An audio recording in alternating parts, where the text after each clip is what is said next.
let's talk about things that have happened after the eclipse and even during the eclipse. Okay.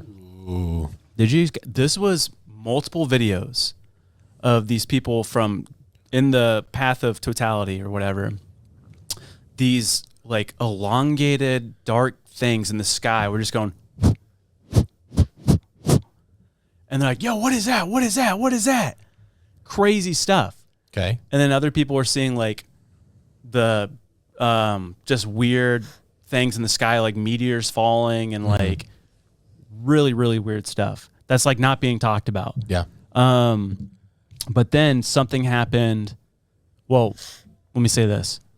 On the day of the eclipse, our most eastern tsunami buoy that warns like radar, us, right? Yeah, that's off the East Coast. They're anchored, and so thousands of feet. They have an anchor point, so we can precisely see what's going on out there. Yeah, it's like our one buoy for the East Coast of the United States. All the surf forecasting I use runs off of these buoys. It was turned off during the eclipse. Wow. And I don't know if it's turned back on at this point, but the day after the eclipse, there was this mass, no one knows what it is, this mass wave water movement that came from Antarctica that was the size of Texas. What?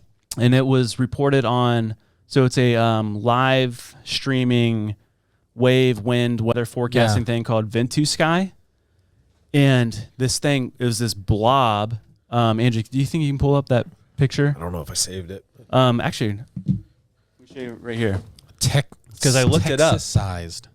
It's a mass or it's a wave? They don't actually know.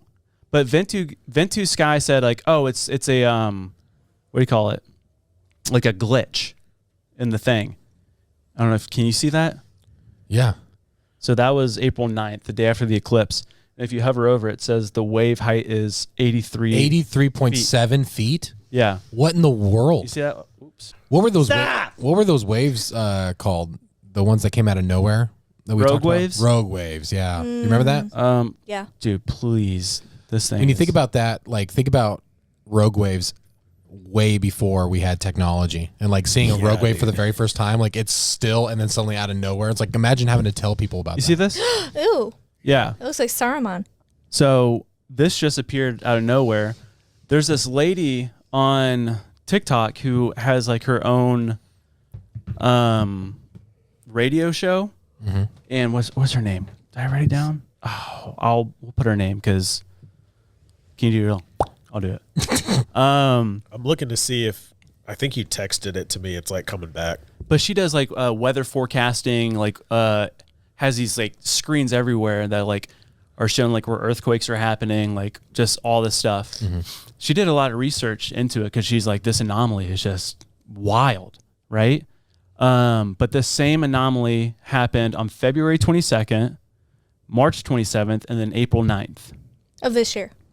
Of this year. What's Correct. it doing? It's just hanging out? It's this big blob that comes up and then it goes into the Atlantic Ocean and then just kind of like disperse. So everyone's just like, what is different words? Huh? Yeah, I love how you both chose different dis words. You said disperse. I said dissipates. Synonyms. Synonyms. Phenomena. Disappointed. But yeah, so, and she's like, what's weird is that it looks like it kind of starts at this one island above Antarctica, and this island is the most, I actually read a CIA write-up about this one island. Mm. It's the most, what's it called? Remote island in the world. Are there people on it? No, it's uninhabitable. But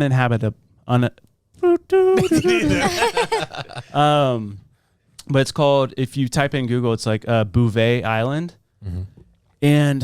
But then I saw a rumor, don't know the credibility of this, but we talked about one time the Russian torpedo called the Poseidon.